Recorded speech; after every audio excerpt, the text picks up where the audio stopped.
Mala to byť rýchla a jasná operácia.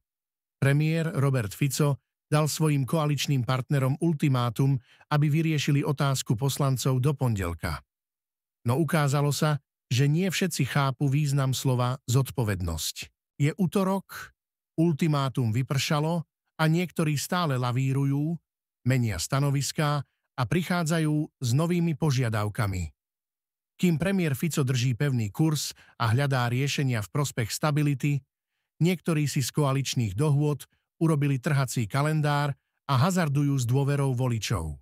Pôvodné dohody naznačovali, že ministerstvo cestovného ruchu a športu prejde pod skupinu Huliakovcov, pričom do ministerského kresla mal zasadnúť Rudolf Huliak.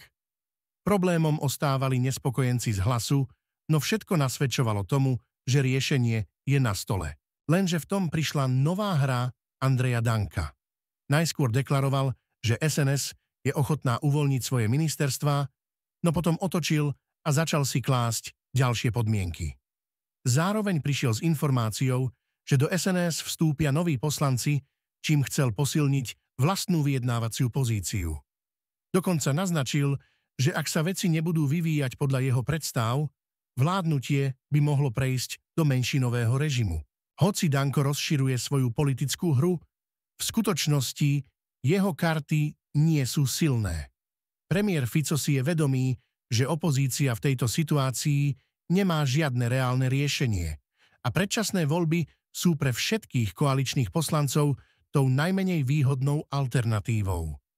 A práve tu sa ukazuje Ficova sila, pevnosť, skúsenosť a strategické myslenie. Aj keď sa koaliční partneri niekedy snažia komplikovať veci viac, než je nutné, Robert Fico má stále všetky nástroje na to, aby situáciu zvládol a zabezpečil stabilitu vlády.